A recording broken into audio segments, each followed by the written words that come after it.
So ito yung mga floating caddies pala mga lods. Ito pwede nyo palipat. I-request sa may-ari kung saan kayo pwede ilipat. So ang ginaganda lang dito, may mga tapunan na ng basura pero hindi pa rin maiiwasan ng mga tao no. Ngayon ito, may kalat pa rin. So dapat ano tayo? Gaya to. Ano ka na lang, kung nature lover ka, lambutin mo itong kalat mo.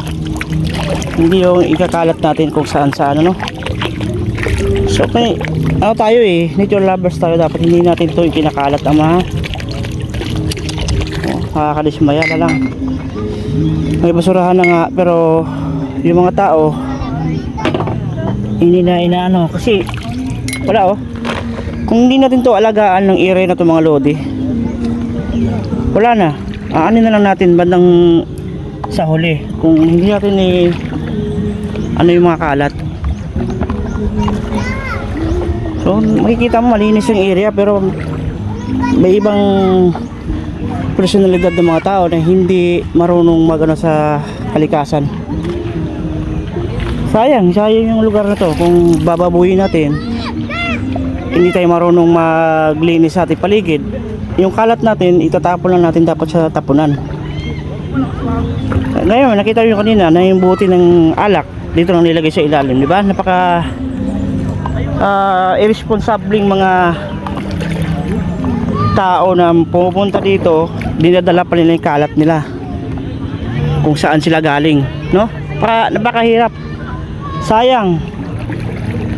Kung hindi mo alagaan yung nature na to, wala, bandang huli magiging ano na lang to, mapapabilang sa mga lugar na polluted, madumi. Nakakatuwa tingnan, nakaka-amaze tingnan na meron pa tayong ganito sa ating Pilipinas. Meron pa tayong ganito sa Pilipinas, no? Na malinis. Gaya niya, no? Hinihilamos ko na lang yung tubig sa sobrang linis. Clear na clear, kita yung pa ako, kitang kita. Tapos makikita mo may mga kalat sa ilalim, may buti ng alak, may plastic na kutsara. So madidismaya kapag nakikita mo. So yun, dinampot ko na nga lang para sa kanila. So sana sa ibang mga mahilig sa natures or yung mga campers, maging responsable dapat tayo na hindi tayo pwede na magkalat lang na magkalat na dito sa area na to, no? Si sayang, sino ba hindi manghinayang kapag ito'y wala na. Isa pa makikita mo puro basura na umaagos yan. Ano na mangyayari sa atin?